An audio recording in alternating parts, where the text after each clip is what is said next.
long had a problem with characters that fail to make choices that guide the story, either by creating problematic situations that must be solved or by solving the situations themselves. Part of this comes down to how out of touch I can feel with a story that doesn't actually involve our main characters, the eyes we see the world through, to any sizable degree. But it can be even more frustrating when character choices that would otherwise define their identities are left out in favor of warping the world around them instead to create a specific emotional response in the reader.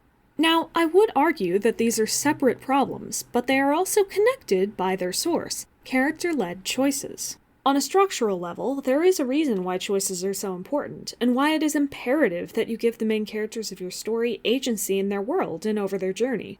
In a fictional world, one of the top priorities is connecting the audience to the characters and storyline, and making sure there is some sort of journey that will take place through those avenues for the audience to follow, character arcs and plot lines. The main character you see the world through is usually, and in Warriors is always, the character through which the journey is supposed to funnel. We see the journey with them and see the character and/or world change. If a character doesn't make choices at all, or if their choices are completely obsolete to the character or plot journeys, the characters themselves become obsolete. We could remove them from the story, replacing them with an omniscient third-person perspective, and the story would still progress as usual. We are not present to see the changes, why they were made, or the mighty triumph someone must have taken to win the day, and so the story, to us, either feels confusing, disconnected, or ultimately meaningless. On this level, I actually find the 4 protagonists of Omen of the Stars to be some of the worst offenders. Jayfeather, Lionblaze, Ivypool, and Dovewing all do make choices, and those choices allow us to see who they are as characters.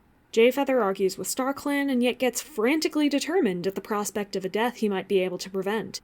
Lionblaze pines endlessly over his rocky relationship with Cinderheart, but has no hesitation in battle, to the point that he kills Russetfur. Ivypool lets her jealousy over Dovewing fester, even in the face of counter-evidence, but also seeks out other close relationships that she is endlessly apologetic for, like Blossomfall and Hawkfrost. And Dovewing reaches out to and tries to befriend cats everywhere, but also has limits around cats putting her on a pedestal or using her as a tool. As much as we come to understand these characters, though, none of them affect the overall plot.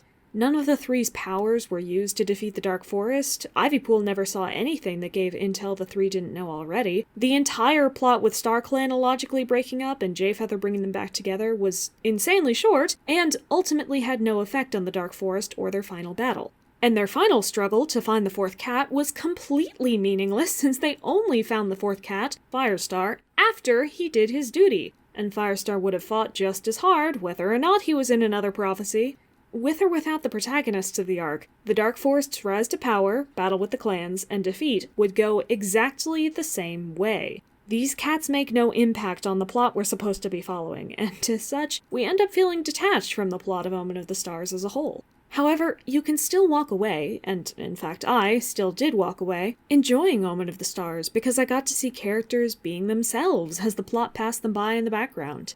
I enjoyed the people I spent time with, even if I didn't care a bit about what the events of that time were.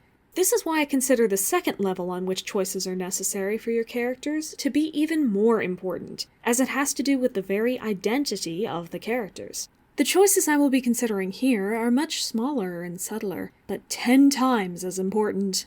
A fictional character is difficult to define at first. In nearly all cases, you won't come out of the first chapter being able to list off all of their traits, and starting a complete story by directly telling your readers what your characters are like is an approach that lacks a lot of subtlety and prevents the reader from gleaning that information for themselves during their own interpretations. Putting that option aside, though, you, as an author, still need a way to communicate who a character is and why they do the things they do, along with hopefully giving an opportunity for development and growth over the course of a story. For this purpose, one of the most useful tools a writer has to employ is choice, which in this case is synonymous with individuality. Choices, unlike something like backstory, define who a character is now. With every choice a character makes, that choice should be made for a reason, and ideally, over time, readers should come to understand what motivates them to make each choice. With each subsequent choice they are given, and each response to those choices, the reader is able to build a larger and richer picture of who a character is, even if they aren't doing that process consciously. Considering how abstract this is, I'd like to provide an example. Say that a character, let's call them Bob, is our brand new protagonist. On the first page, what do you know about Bob? Well, nothing, of course. But as you read, you see that Bob's mother licks him firmly on the head and asks him not to leave the nursery again while she goes out.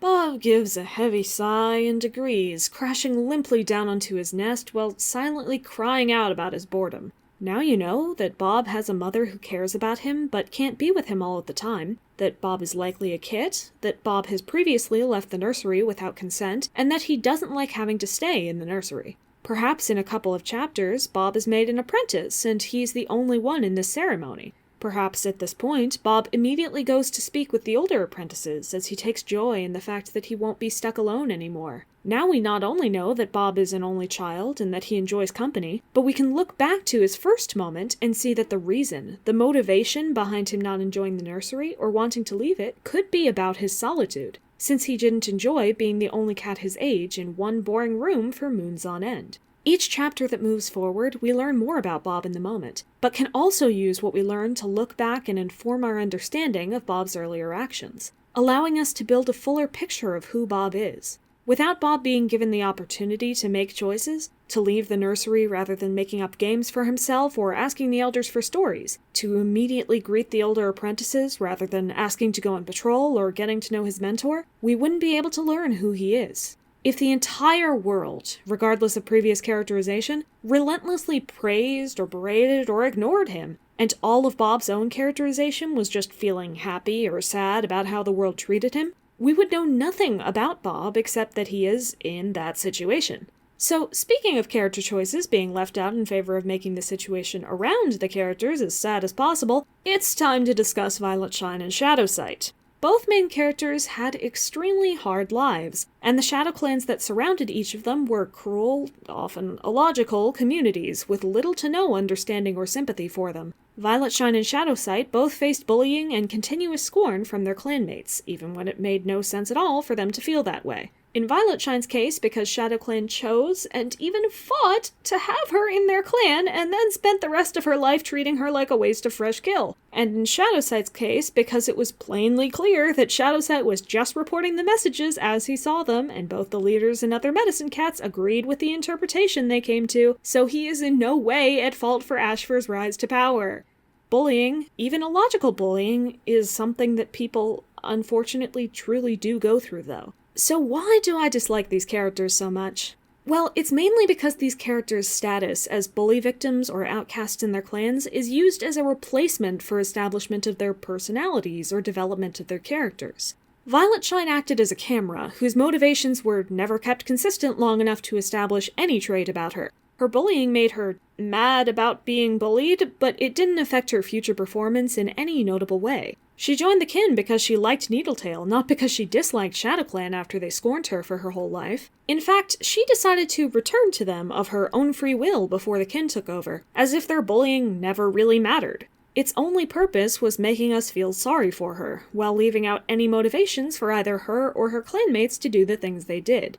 Shadowsight was always an unsure medicine cat who did his best to share and follow his vision, since that's what his culture encourages everyone in his position to do. When he was bullied for doing just that, it didn't do much other than make him feel slightly worse than he already felt about himself. Really, aside from being a standard medicine cat and dying for part of one book, I can't think of anything notable he did at all until after all the bullying and darkness within, when he sort of decided to free Ashfur without any motivation for that choice either, and proceeded to immediately regret it and hypothetically worked against it for the remaining 2 books, while still not doing anything notable for any of his chapters.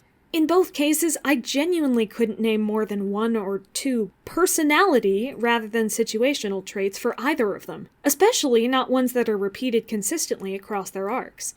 Violetshine is mean to her sister but clingy to Needletail, so stubborn, I guess? But no, she also joins the kin very easily and is pretty quickly convinced to fight back against the kin or rejoin ShadowClan, her tormentors if she feels like it.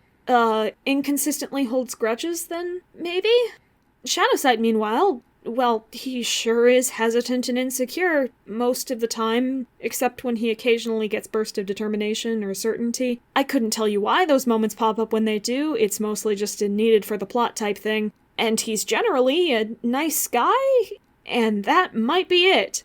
Late Sunny, coming in here after this video has already been done for a while, there's another reason I failed to mention in here, but that is definitely important and becomes especially so in the most recent example that is beginning to happen in a Starless clan. Having the entire clan senselessly attack the protagonist also rids the authors of any need to justify either side of the argument. The protagonists are too broken down by having bullying on all sides and aren't prepared to offer any counter-arguments to the problems their clans have with them. And with so many cats in agreement, the cats in the mob aren't pressured to add points to their argument at all. Violetshine just doesn't belong here. No reasons need to be given. Shadowsight just doesn't deserve to be a medicine cat and is at fault for Bramblestar's death. No reasons need to be given. And yes, small spoilers for a Starless clan, Nightheart simply is disgracing his family in Firestar. No reasons need to be given. We as fans can think of reasons for either side and even argue why certain characters might have reason to take up one argument or another. But the characters in the story never take any of those arguments because they don't have to.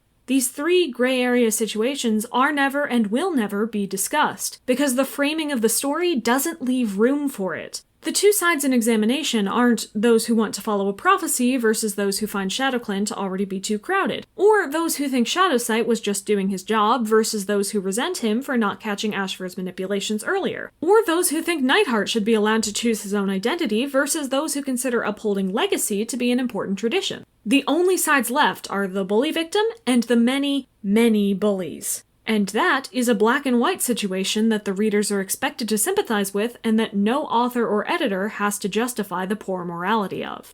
Okay, back to your regularly scheduled programming. Now, I should be clear that bullying itself isn't the problem. Crockedstar was also bullied in his Super Edition, not on as wide a scale, but certainly made uncomfortable by most of the clan. However, unlike Violetshine or Shadowsight, the writing used this situation as a way to explore more of who he is, and as a defining motivation for his actions. His initial name change and being held back from being an apprentice made him want to leave the clan to stay with the Barncats instead, who didn't mind him and could help him learn to use his crooked jaw. When he came back, his scars and the treatment he got for them were still motivation for him to work harder, train not only with his own mentor, Cedarpelt, but also with Mapleshade in his dreams, and become the best warrior he possibly could to prove himself to his clan, something he never stopped doing through to the end of the book. His ambition and determination were elements of his character showed off even before his injury, so using them in conjunction with his reactions to adversity led to a character who made choice after choice and became both RiverClan's leader and a Dark Forest trainee as a result. His bullying isn't all that he is. And perhaps most importantly, each of his clanmates had individual reactions to his injuries and felt like real characters with their own lives rather than a rabid, faceless mob. So the bullying that he did receive felt significantly more real, like each of those clanmates had as much agency as he did. Giving your characters meaningful choices to make and allowing those to both be entwined in the plot and guide how your characters' personalities are shown off is so intrinsic to writing any good story. There really isn't a way I can stress this enough. If your characters don't care about the plot, your readers won't either. And if your readers don't know who your characters are, they won't even care about them, no matter how sad you make their situation. The deal is already done for every character I discussed in this video, but perhaps you can take these lessons into your own writing, or let it guide how you think about upcoming character portrayals in the series. Thank you for watching, and always remember that every choice you make defines who you are.